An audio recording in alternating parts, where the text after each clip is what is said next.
परिजन ने इस बात को कहा और उसने जो लोग महाकुंभ का विरोध कर रहे थे उनके बारे में उसने बहुत सटीक टिप्पणी की।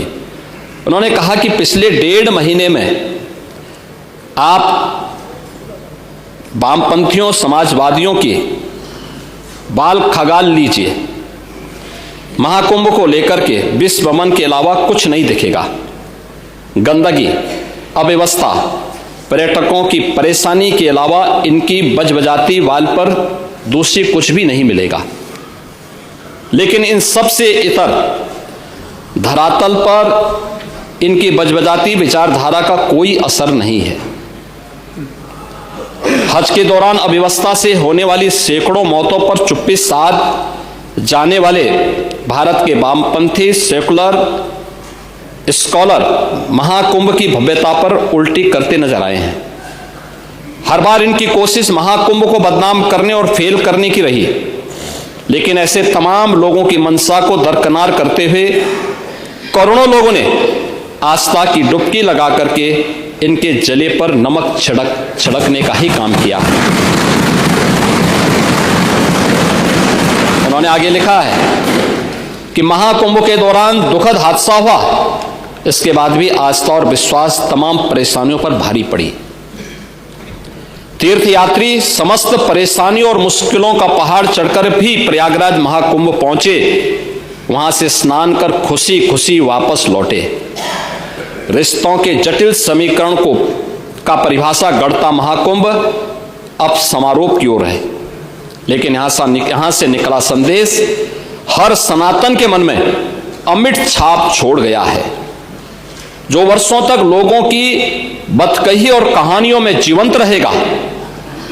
हर तरफ अपनी मां और बुजुर्गों को महाकुंभ में अनाज छोड़ देने वाले बेटे रहे हों, तो दूसरी तरफ अपनी सास को पीठ पर उठाकर कुंभ स्नान कराने वाली बहू भी रही है। लेकिन सनातन विरोधियों को नजर केवल गंदगी पर पड़ी। मैं अध्यक्ष महोदय वह चित्र लेके आया हूं। ये देखिए, एक बहू है, अपनी सास को पीठ पर लाद करके जा रही है महाकुंभ स्नान करने के लिए।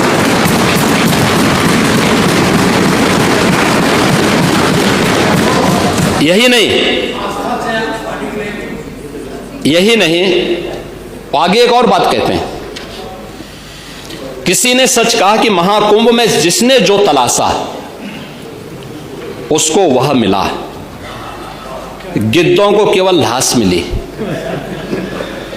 सुअरों को गंदगी मिली, संवेदनशील लोगों को रिश्तों की खूबसूरत तस्वीर मिली, आस्थावानों को पुण्य मिला, सज्जनों को सज्जनता मिली, गरीबों को रोजगार मिला, अमीरों को धंधा मिला, श्रद्धालुओं को साफ सुथरी व्यवस्था मिली, पर्यटकों को अव्यवस्था मिली, सद्भावना वाले लोगों को जाति रहित व्यवस्था मिली, भक्तों को भगवान मिले। मतलब सबने अपने स्वभाव और चरित्र के अनुसार चीजों को देखा है। एक ही घाट पर सभी जाति वर्ग के तीर्थयात्री स्नानार्थी बिना किसी भेदभाव के नहाते रहे। सनातन की सुंदरता आखिर समाजवादी और वामपंथियों को कैसे नजर आएगी? लेकिन इनके द्वारा लगातार किए जाने वाले प्रश्न इनकी नियत को ही संदेह के दायरे में खड़ी करती है। महोदय, ये टिप्पणी अचानक नहीं है। ये टिप्पणी भारत की टिप्पणी है, भारत की भावनाओं की टिप्पणी है। और जो स्वयं कुछ कर नहीं सकते थे, जिन लोगों ने अपने समय में इस पूरे आयोजन को अव्यवस्था और भ्रष्टाचार का शिकार बनाया था, आज वे महाकुंभ पर इस प्रकार की टिप्पणी करके भारत की भावनाओं के साथ ही खिलवाड़ करने का काम कर रहे हैं।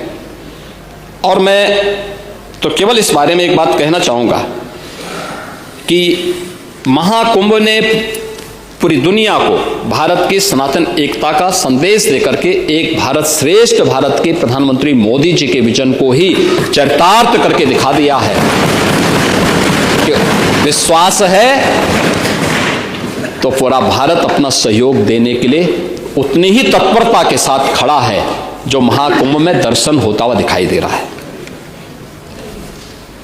महोदय, यह वर्ष भारत के संविधान का